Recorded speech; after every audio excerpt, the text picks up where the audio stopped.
Caption: Workers walk over tracks near a curve at the back of where an Amtrak train derailed above Interstate 5, Monday. Dec. 18, 2017. In DuPont, Wash. The Amtrak train making the first ever run along a faster new route hurtled off the overpass Monday near Tacoma and spilled some of its cars onto the highway below, killing several people, authorities said. AP photo, Elaine Thompson.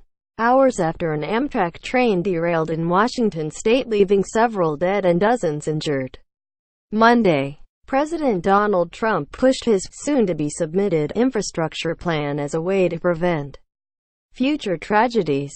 The train accident that just occurred in DuPont, Wash shows more than ever why our soon-to-be-submitted infrastructure plan must be approved quickly.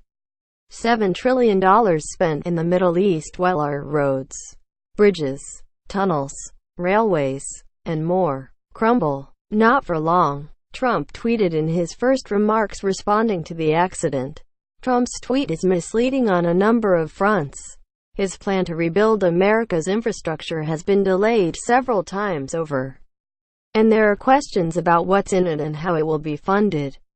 And although it's not clear what caused Monday's deadly incident, it wasn't a case of crumbling infrastructure. It happened on recently renovated tracks.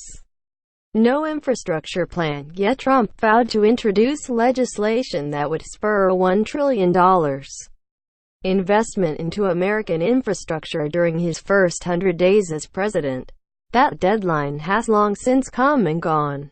Trump never put forth a proposal, and his party set out to tackle healthcare and taxes first, pushing infrastructure to the back burner.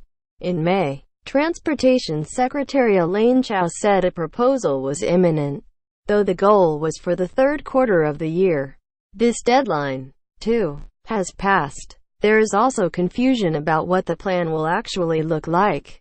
After his team initially said that the $1 trillion would largely consist of public-private partnerships, Trump told lawmakers in September that he felt those partnerships were more trouble than they're worth. According to the Wall Street Journal, amid attempts to repeal and replace Obamacare, the president has focused little on infrastructure.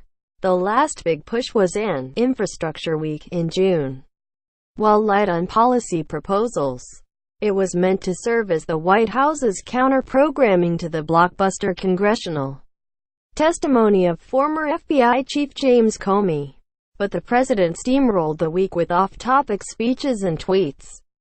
A few weeks later, Congress reauthorized the Federal Aviation Administration, keeping air traffic control under federal purview, in a direct contradiction to Trump, who supported privatizing it. Trump proposed cutting Amtrak funding. A president's budget proposal can help distinguish policy priorities from campaign rhetoric. The White House's May budget blueprint called for a nearly 13% reduction to the Department of Transportation's discretionary transportation budget, including a $630 million cut to subsidies for long-distance Amtrak routes.